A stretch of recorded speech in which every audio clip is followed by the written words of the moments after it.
ইতিমধ্যে আমি আমাৰ সিদ্ধান্ত লৈছোঁ কেইবাটাও হয়, কিন্তু তাৰ আগতে আমি কৈছোঁ যে চৰকাৰে যিবোৰ সিদ্ধান্ত লৈ আছে সেই সিদ্ধান্তবিলাকৰ যিটো উদ্দেশ্য সেই উদ্দেশ্যটো সফল হৈছে নে, এইটো ডাঙৰ কথা হৈছে, গুৰুত্বপূৰ্ণ বিষয় এটা। কিয়নো আজি আমাৰ শিক্ষকসকলক বিভিন্ন শৈক্ষিক পৰিৱেশৰ উপৰিও বিভিন্ন কামত এখন নিয়োজিত কৰি আছে। ইতিমধ্যে চৰকাৰে বা আমাৰ বিভাগে এখন শৈক্ষিক দিনপঞ্জী প্ৰস্তুত কৰে আৰু শৈক্ষিক দিনপঞ্জীত তাত প্ৰতিটো দিনৰ কৰ্ম পদ্ধতিবিলাক তাতে সুন্দৰভাৱে মানে দিয়া আছে। শৈক্ষিক দিনপঞ্জী আপোনালোকে শৈক্ষিক দিনপঞ্জীৰ যোগেদি পৰিচালিত হ'ব, এটা সমস্যা নাই। নিশ্চিত আছে। তাত গোটেইখিনি কথা উল্লেখ আছেই। তাত কেতিয়া পৰীক্ষা পাতিব লাগিব, কেতিয়া আমাৰ কি ধৰণে ক্লাছ হ'ব, কেতিয়া উদযাপন কেইটা উৎসৱ আমি উদযাপন কৰি বছৰত কোনকেইটা উৎসৱ উদযাপন কৰা হ'ব, তাত সুন্দৰভাৱে সন্নিহিত কৰা আছে। আৰু তাৰোপৰি হঠাৎ যে এতিয়া শেহতীয়াভাৱে যি কেইটামান মানে নিৰ্দেশনা আহি পৰে যে এনেকুৱা ধৰণৰ হঠাৎ আহি পৰে ৰাতিৰ ভিতৰতে ৰাতি 11টা বজাত এটা নিৰ্দেশনা দিব যে কাইলৈ ইমানটা গছ পুলি ৰোপণ কৰিব লাগিব বিদ্যালয় প্ৰতি বিদ্যালয়। কাইলৈ কি আছে, কাইলৈ খেল মহাৰণ আছে, অমুক শিক্ষকজনক অমুক ডিউটি দিয়া হৈছে, খেল মহাৰণৰ ডিউটি দিব। তেনেকুৱা ধৰণৰ বিভিন্ন ধৰণৰ যিকোনো মুহূৰ্তত যিকোনো ডিউটি দিব লগা সাজু, মানে কেতিয়া আহে ডিউটিবিলাক, কেতিয়া কেনেকৈ নিৰ্দেশনাবিলাক আহে, আৰু এইটো আহে স্পষ্ট লিখিত নিৰ্দেশনাও নাহে, এটা হোৱাটছআপৰ জৰিয়তে আহে। আমাক তাৰমানে গোটেই এটা হোৱাটছআপ গ্ৰুপ খুলি প্ৰতিটো ক্লাষ্টাৰ বা প্ৰতিটো এটা স্তৰত আমাক কি কৰিছে, আমাৰ গ্ৰুপ এটা খুলি তাত এজন মেডিয়েটৰ থাকে, মানে CRCC বুলি কয়, কোঅৰ্ডিনেটৰ। আৰু সেই কোঅৰ্ডিনেটৰজনে আমাৰ লগত যোগসূত্ৰ ৰক্ষা কৰি থাকে, ৰক্ষা কৰি থাকে। আৰু তেওঁ মানে চৰকাৰী নিৰ্দেশনা হিচাপে নিদিয়ে, এটা মেছেজ হিচাপে দিয়ে। কালি MD ছাৰে মিটিং কৰি এইটো জনাইছে, কালি অমুক ডিৰেক্টৰে এইটো মিটিং কৰি জনাইছে, আমাক এইটো কৰিব লাগে, আজি ৰাতিপুৱা 9টা বজাৰ পিছত কৰিব লাগে, আজি ৰাতিপুৱা 10 বজাৰ পিছত কৰিব লাগিব, আজি ৰাতি দিনত 2টা বজাৰ পিছত কৰিব লাগিব। যে কেনেকে কৰিব লাগিব, কি কৰিব লাগিব একো নাই। এতিয়া মই এটা সাধাৰণ এক্সাম্পল দিছোঁ।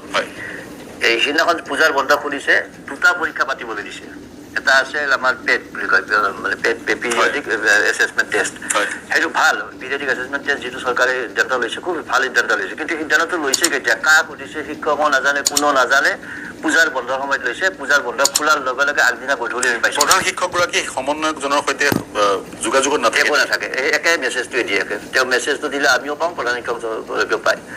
পিছদিনা পূজাৰ বন্ধ খুলিছে, 5জনকৈ টিচাৰৰ ষ্টুডেণ্টৰ পৰীক্ষা পাতিব লাগে। কিছুমান স্কুলত বাৰু মোৰ স্কুলত আহিছে ষ্টুডেণ্টৰ সংখ্যা বেছি, কিছুমান বিদ্যালয়ত ছাত্ৰ ছাত্ৰীৰ সংখ্যা তেনে পূজাৰ বন্ধ চলি আছে আৰু বন্ধ এটা দীঘলীয়া বন্ধৰ পিছত নাহে।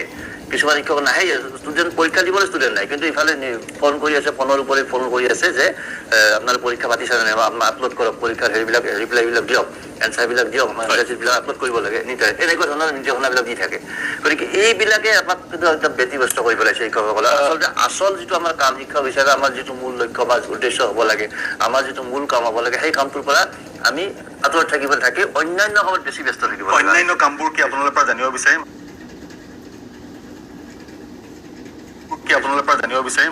মূল উদ্দেশ্য এজন শিক্ষকৰ স্বাভাৱিক শিক্ষাদান কৰা আৰু কিছু উৎসৱ আপোনালোকেও পালন কৰিব লাগিব, স্বাধীনতা দিৱস, গান্ধী জয়ন্তী ইত্যাদি ইত্যাদি।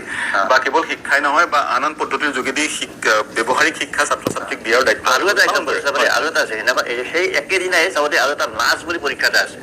নাচ এতিয়া পাতিব, নেশ্যনেল এছেছমেণ্ট টেষ্ট বুলি আছে।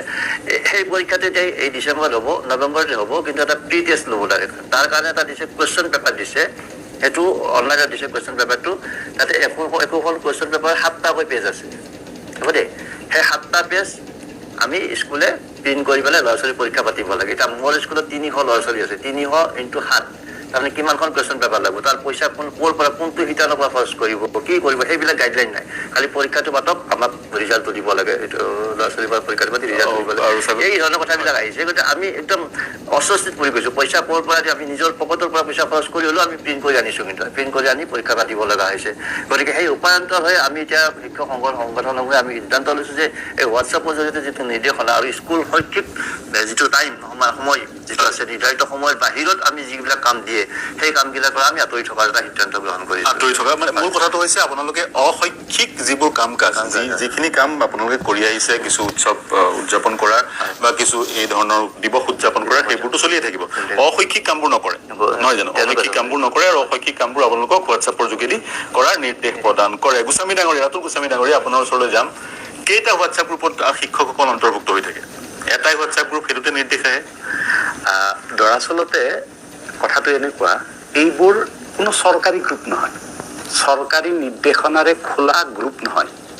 এই গ্ৰুপবোৰ হ'ল বিভাগীয় বিষয়া বা বিভাগৰ লগত সম্পৰ্কিত হৈ থকা অন্যান্য কৰ্মচাৰীসকলে নিজৰ সুবিধাৰ কাৰণে বা যোগাযোগৰ সুবিধাৰ কাৰণে কৰি লোৱা গ্ৰুপ সেইটোকেই কিন্তু বিভাগীয় গ্ৰুপ হিচাপে ব্যৱহাৰ কৰি থকা হৈছে আৰু তাতেই যেন নিৰ্দেশনাটো দিলেই সকলো কাম হৈ যায় এনেধৰণৰ এটা মানসিকতাৰ সৃষ্টি হৈছে মই আপোনাক এই কথাটো ক'ব খুজিম যে যদিও আজি আপোনালোকে চৰ্চা কৰিছে এই সমগ্ৰ বিষয়টো কিন্তু এই বছৰৰ বিষয় নহয় এইটো 2016 চনত আমি প্ৰকাশ কৰা বিবৃতি 2016 চনত তেতিয়া 94 দিন পাঠদানৰ দিনৰ ভিতৰত আমি 35 দিন উৎসৱ পালন কৰিছিলোঁ তেতিয়া আমি ইয়াৰ প্ৰতিবাদ কৰিছিলোঁ 2016 চনত আৰু তেতিয়াৰ পৰা আমি ধাৰাবাহিকভাৱে এই বিষয়টোৰ ওপৰত আমি নজৰ ৰাখি আছো আৰু আমি পৰ্যবেক্ষণ কৰিছো যে বেছিভাগ সময়ত আমাৰ এই যিখন শৈক্ষিক দিনপঞ্জী দিয়া হয় এই শৈক্ষিক দিনপঞ্জীখনৰ বাহিৰত কামবোৰ কৰোৱা হয় আপোনাৰ যোৱা বছৰ আমি এটা হিচাপ উদাহৰণ দিয়ক উদাহৰণ দিছো যোৱা বছৰ 2023 চনত এপ্ৰিল মাহৰ পৰা ছেপ্টেম্বৰ মাহলৈকে এইটো আমি হিচাপ উলিয়াই দিছিলো মুঠ কাৰ্যদিন আছিল 116 দিন আৰু এই 116 দিনৰ ভিতৰত গোটেইখিনি যদি হিচাপ কৰো আসলতে 130 দিন মানৰ আমাৰ অতিৰিক্ত কাম দিছে দিন কিন্তু 116 দিন এতিয়া মই আপোনাক মানে সময় বহুত লাগিব গোটেইখিনি পঢ়ি দিব খোজা নাই মানে আপোনাৰ যোৱা বছৰ অশৈক্ষিক কাম তিনিটা আপুনি কৈ দিয়ক কথাটো হ'ল এনেকুৱা কথাবোৰ সকলো শৈক্ষিক অশৈক্ষিক শব্দটোৰ ভুল ব্যাখ্যা কৰিলে চৰকাৰে আমাক দোষিব কথাটো হ'ল আমাক প্ৰতিটো শ্ৰেণীৰ কাৰণে নিৰ্ধাৰিত এটা পাঠ্যক্ৰম থাকে প্ৰতিটো শ্ৰেণীত প্ৰতিজন শিশুক এটা অৰ্হতা দিয়া হয় যে এই ক্লাছ 5 ৰ ল'ৰাটোৱে এইখিনি কথা শিকিব লাগিব তাৰ কাৰণে এই শৈক্ষিক দিনপঞ্জীখনত কৈ দিয়া হয় যে এইখিনি পঢ়াব এই ধৰণে পাঠ্যক্ৰমটো বনোৱা হয় এতিয়া আমি যদি এই পাঠ্যক্ৰমটো সিৰিয়ালি পঢ়াই নাযাওঁ তাৰ মানে শিশুজনৰ অৰ্হতাটো বিপন্ন হ'ব এতিয়া কথাটো হ'ল আমাৰ এই শৈক্ষিক দিনপঞ্জীত এইবাৰ যিটো ঘটনা ঘটিছে এইবাৰৰ ঘটনাটোতে মই উদাহৰণটো দিছো বুজিবলৈ ভাল হ'ব যে 14 অক্টোবৰৰ দিনাখন আমাৰ পূজাৰ বন্ধ কৰিল এইখন শৈক্ষিক দিনপঞ্জী মতে আমি সেইদিনা শ্ৰেণী কৰাৰ উপৰিও লক্ষ্মীনাথ বেজবৰুৱাৰ জন্ম দিৱসটো আমি পালন কৰিব লাগে কৰবাত পৰি গ'ল আমি পেট আৰু নাচৰ পৰীক্ষাটো পাতিব লাগে তাৰ মানে অপৰিকল্পিতভাৱে এই ধৰণৰ কামবোৰ কৰি থকা হৈছে কামখিনি আমি মানে অশৈক্ষিক নহয় কিন্তু পাঠ্যক্ৰম বহিৰ্ভূত কাম এতিয়া গোটেই শিক্ষা ব্যৱস্থাটোত ইমান বেছি হৈছে যে আপুনি ভাবিব নোৱাৰিব মই আপোনাক তথ্য কৈছো এই বিগত আগষ্ট মাহৰ 1 তাৰিখৰ পৰা এই জাপখিনি অৰ্ডাৰ এইখিনি অৰ্ডাৰ হোৱাটছএপত এই সব কাম হোৱাটছএপত অৰ্ডাৰবোৰ আহিছে কি অৰ্ডাৰ আহিছে প্ৰথম আহিল FLNৰ প্ৰশিক্ষণৰ কাৰণে তাৰপিছত আহিল অমৃত বৃক্ষ তাৰপিছত আহিল বিদ্যাঞ্জলি উৎসৱ তাৰপিছত শিক্ষা সপ্তাহ ৰচনা আৰু শ্লোগান লিখা শিক্ষণ সামগ্ৰী দিৱসৰ ECCE প্ৰশিক্ষণ সম্প্ৰীতি ভোজন হৰ ঘৰ তিৰংগা মহাকাশ দিৱস স্বচ্ছতা পক্ষে 15 দিনীয়া কাৰ্যসূচী বিদ্যালয় পৰিচালনা সমিতিৰ 3 দিনীয়া প্ৰশিক্ষণ বীৰগাথাৰ কাৰ্যসূচী ইউডাইছৰ কামবোৰ কৰিবৰ কাৰণে আমাক নিৰ্দেশনা দিয়া হ'ল আপাৰৰ চেন্ট্ৰেল গভৰ্ণমেণ্টে যিটো কাম কৰিছে আপাৰৰ কামখিনি কৰিব লাগে কলা উৎসৱৰ কাম কৰিব লাগে খেল মহাৰণৰ কাৰণে শিশুসকলক আমি ছাত্ৰ ছাত্ৰীসকলক এন্ট্ৰি কৰাব লাগে নিযুত মইনাত আমাৰ সেকেন্ডাৰী লেভেলৰ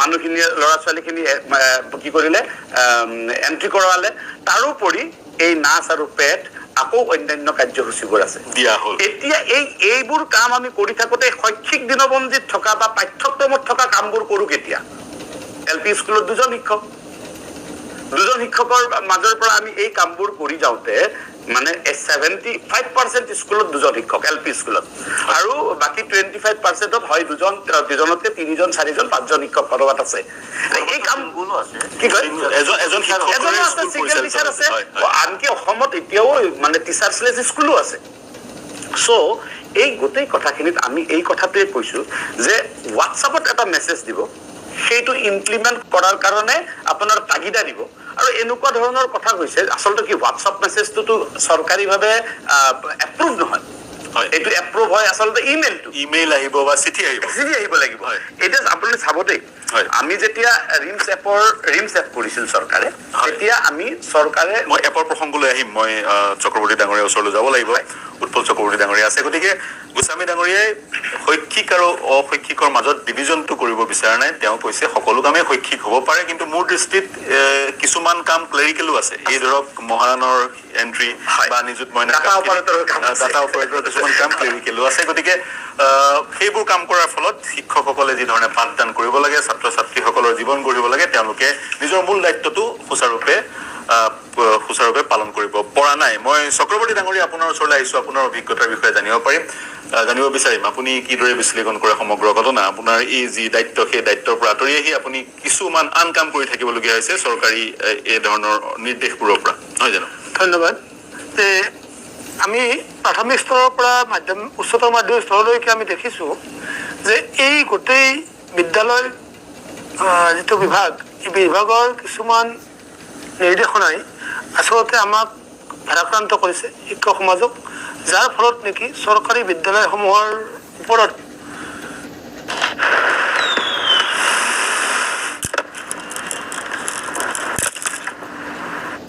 অভিভাৱক আৰু ছাত্ৰ ছাত্ৰী আস্থাহীনতাত ভুগিবলগীয়া হৈছে।